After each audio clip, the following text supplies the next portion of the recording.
welcome back again to our show. With us tonight, our guests, Dr. Hussein Shriba, Professor of Economy at the American University in Cairo. Welcome, sir, here with us. Okay.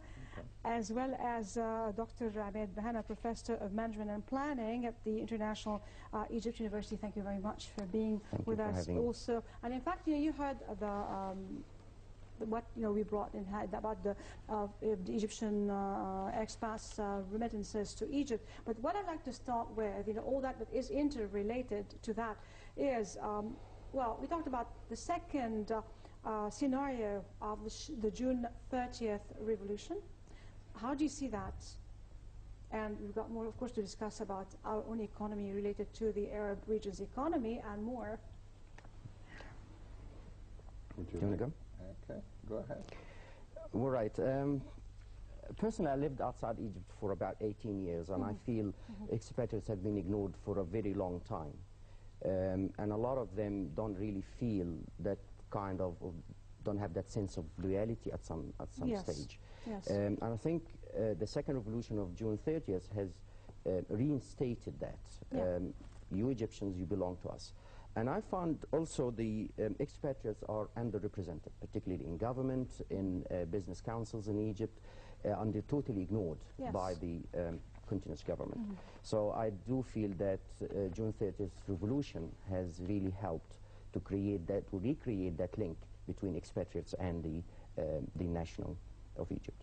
So, would you please talk to us about, the second crossing? Because, some people find it really strange, I don't know why, when we just, explain that this period is the second crossing of Egypt. Yes. The idea came to me immediately after the 25th January revolution, and I felt that the first crossing was the crossing of the Egyptian army supported by the nation. What we need is a second crossing. Well, the second crossing means that it's a crossing of the nation. Then the third crossing, because we have the first crossing in 1973 by the armed forces commanding, with the commander. And the second crossing is January 25th. Yes. No, I think a crossing should be linked always to Sinai. That's where we cross the Suez Canal. And I selected, choose the second crossing because it's a crossing of the nation supported by the army. And that's how I feel. Yes. And it's got a very important condition to that particular title, where it has to involve Sinai as a center of development in Egypt for the 21st century. The second crossing is a comprehensive project.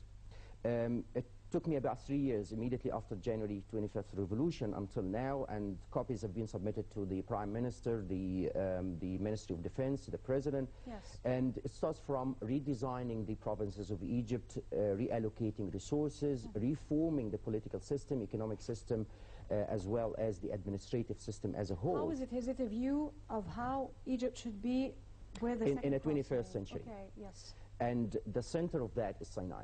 Yes. Because I'm proposing in a second crossing that we create 3 capitals in Egypt. Most developed world have 2 capitals, the political capital and the economic capital. We will leave the economic capital in Cairo and New Cairo. I suggested that the political capital to be moved to the center of Sinai, where Nikhil, part of Bir al-Abd and Hassana, it's in the center of Sinai. It's a very flat area and it can easily be done. The administrative capital will be in the 6th of October because of the infrastructure. Yes. That's where the TV, the media, everything. The hub there in I'll just quickly give a reason why I selected Sinai to be the political capital of Egypt. Having 187 embassies in Egypt, I can move that to Sinai. It creates a political shield against Israel once, if they ever think of invading us. We've got more than 400 associations. We've got 36 ministries, plus moving part of the administrative department into Sinai, give people land. And how do we move people? Starting with the people that are from the Delta, working in Sharm el-Sheikh and other areas. And then after that, there is a plan to grant every family 500 square meters to build a house. and 1,000 square meters in an industrial area where they can start living in Sinai. But should add to that, like also like with the whole of Egypt, if like the Egyptian people are mobilized in less than 24 hours, they'll be in the streets in the millions. So like that is a strength that would deter anyone from thinking even to just approach Egypt at all. We need outside the box, a very, very creative, aggressive plan to move people out of the Delta. 80% of the population is living in the north, and it's actually security-wise very difficult to secure, very difficult to ensure safety, very difficult to ensure good standard of living. We have to move people out. Mubarak regime has created a very big problem where the desert land has become very expensive, and poor people have no choice, so they build on top of each other, and that's why very crowded infrastructure cannot sustain the amount of people living on it, and nothing has been done in the last 30 years except bridges. Well, Doctor, now like what about the 30th, the second scenario on the 30th of June? What what is it, and what is the aim of like certain powers leading to, and what are we doing here in order to face that? First of all, let's agree we did have a revolution, January the 25th. And that revolution was re-corrected on the 30th. And that's very important. So there is no second revolution. It's re-corrected. And some people would just disagree with you. Like some people would be very angry, these days. They're fighting for just, saying that this is, it was a revolution. It's a kind of a terminology. Yes. It's re-corrected. And the revolution itself came back to the people. Yes. Instead of a group, it came back to the people. Yes. So this is re-correcting.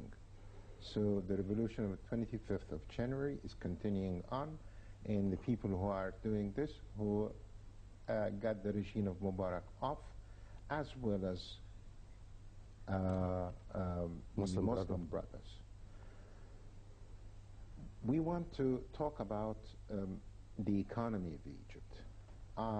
I hate to say that since I came over here, and I'm watching every channel, on any channel, you name it, Egyptian TV, it's all about political manners.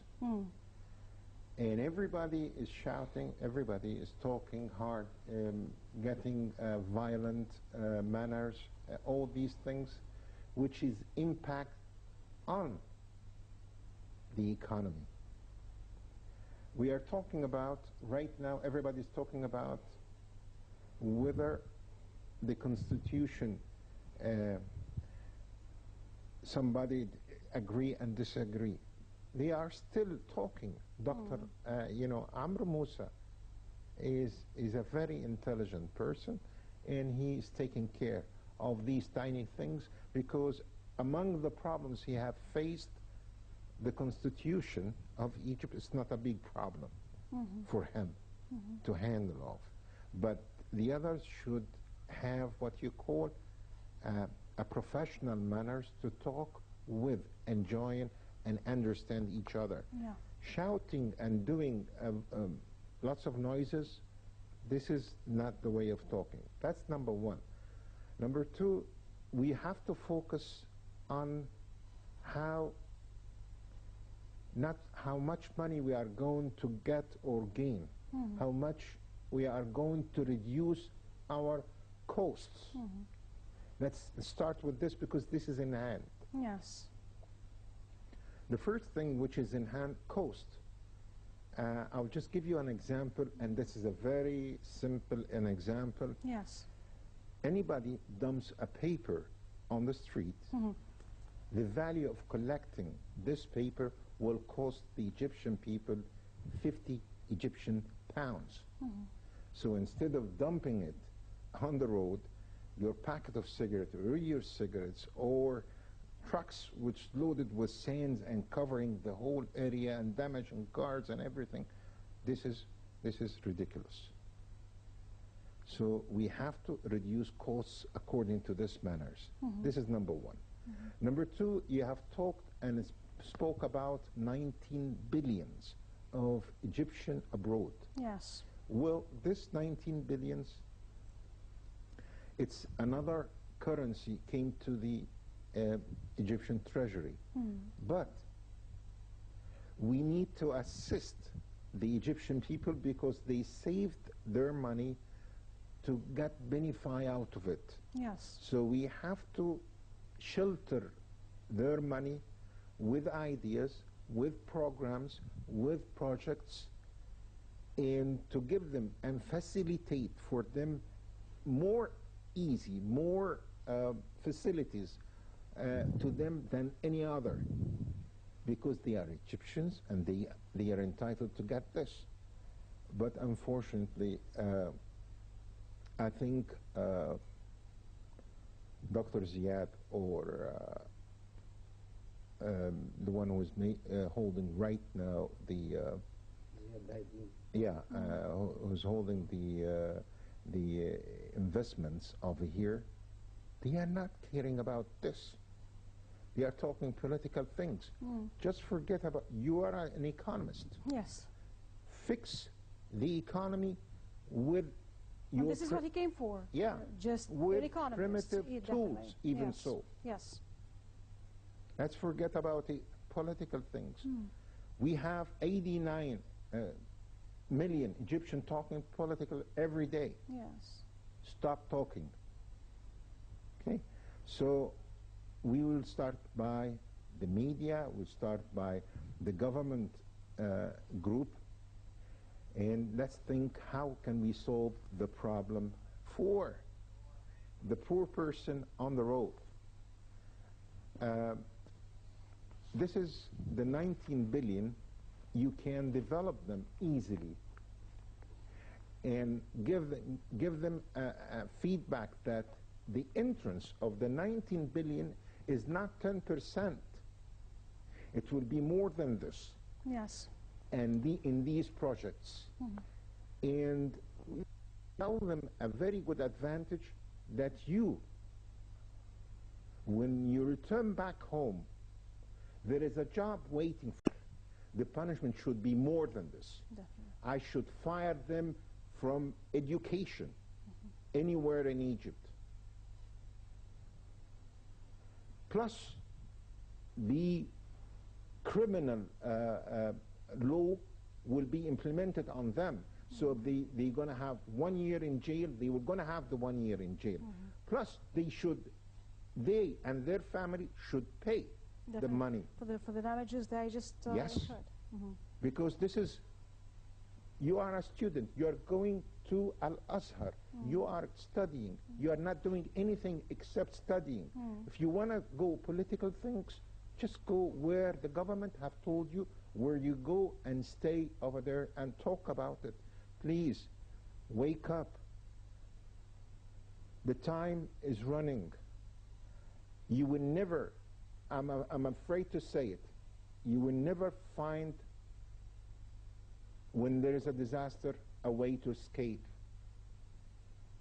Escaping is gone. Time is over. We are right now against time. We should work. Starting of working is the economy. You talked about the car crowding in Egypt. You are losing on daily basis,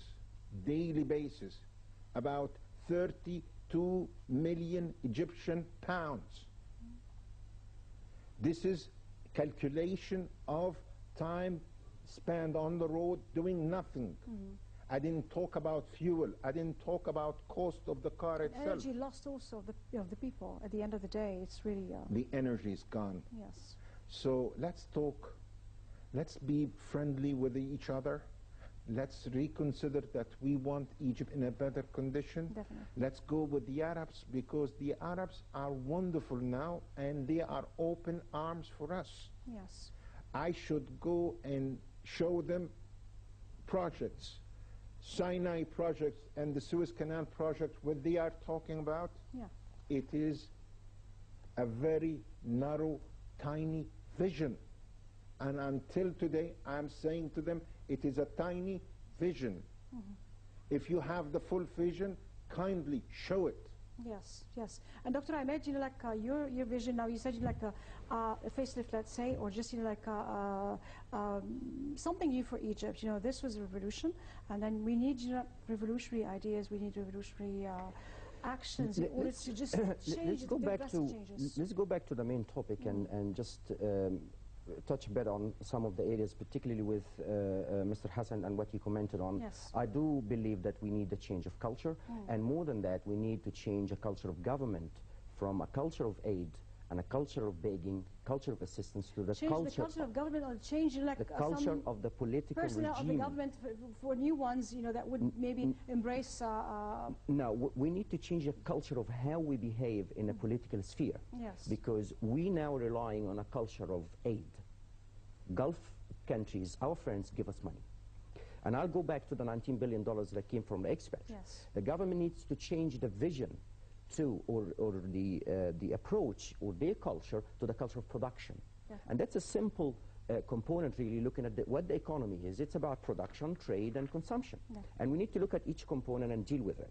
Going to the $19 billion that's coming from the expatriates, the money is good because, as Dr. said, it goes to the treasury, but that's not what I need. I need that money to be physically invested in a country. Definitely. Because at the moment it will increase the foreign reserve, but it's not going to help in creating jobs. In terms of looking at the measures of the economy, we need to look at each component separately. How is our consumption doing? And the relation between the consumer consumption and the fiscal policy and the fiscal deficit. And what about the monetary policy? What are we going to do about the tax? What are we going to do about the exchange rate? What are we going to do about the balance of trade and the balance of payment? Yeah. So I think what we need to summarize is a comprehensive, aggressive plan where people have to follow. But people, and I remember in one of the Sadat speeches, when he told, I think it was the Kafrawi at the time, when he said to him that let's sell the square meter at 25 pestes, and he said no, sell it for £2. And he said why? He said because people trust the government. Yes. If people trust the government, they'll follow. And I think the current government is exactly from the same generation that is shaky hands. They take no aggressive decisions, and Egypt is not going to take one step forward if we're going to continue like this. We're going down, and we need aggressive plan to take the government out. One of the second crossing, as Mr. Hassan said, is one of hundreds that exist. Has Mr. Biblawi picked up the phone and said, thank you guys, we will read it and come back to you? None. Government officials don't read. And in my fourth chapter in the second crossing, I'm saying that the 6.5 in the administrative section in the government need to go. Because I cannot rectify or fix corruption. The entire system is corrupted. We're talking now about Delta, where 80% of the people living in one place. How did that happen? And the actual law says it's 1.5 as wide as the road. So how do you have, on a 3 meters wide road, 16 floors? It's a burden on infrastructure. Yeah. How do you expect to rectify traffic solution? It's not going to help. You've got 5 million people living in one place. Shubra, for example, has got 2.5 million. There is no way they're going to fix that.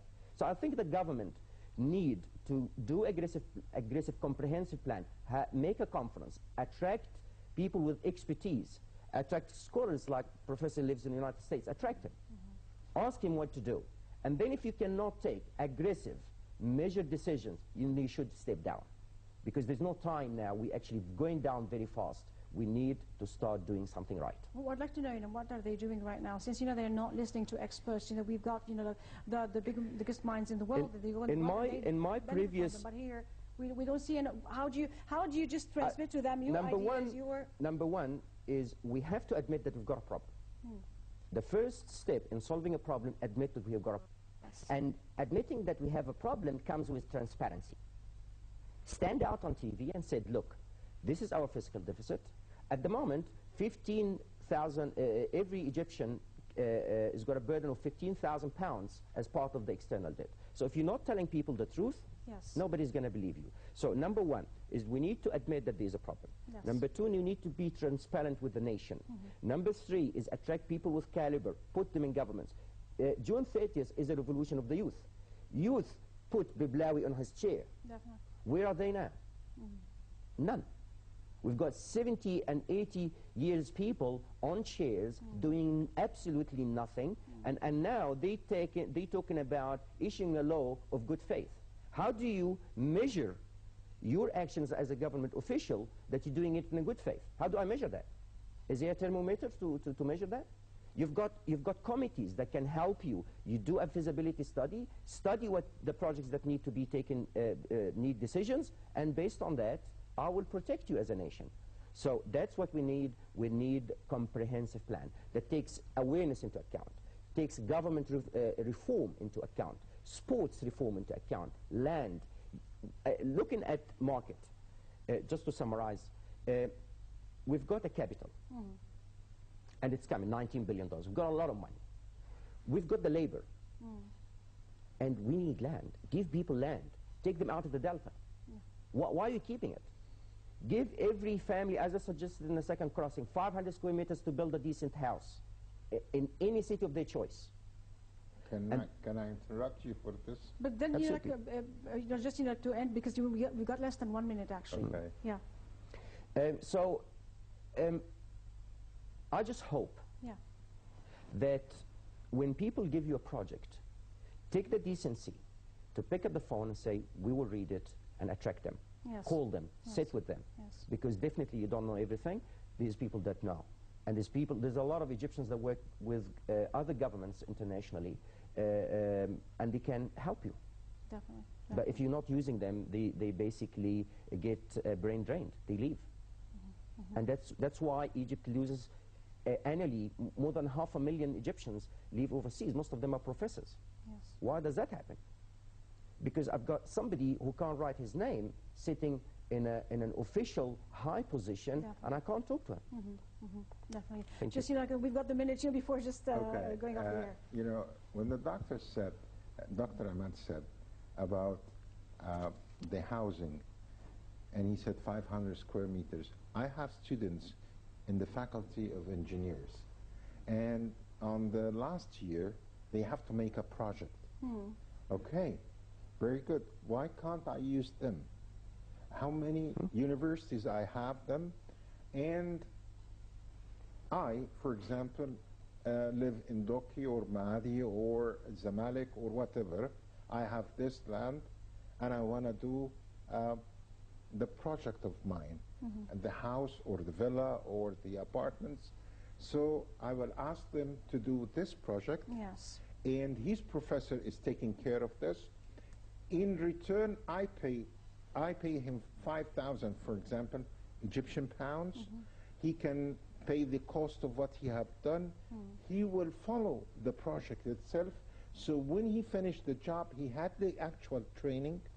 The cost to the person who is investing in his building is cheaper. Yes. The government can take these drawings and sell them to the people who doing their lands or building their lands in the deserts or in new areas for 1,000 Egyptian pounds, which is cheap for him, and people will follow this. Imagine that I'm gonna follow 10 houses. Yeah, we have a second because we have to go off air. Yeah.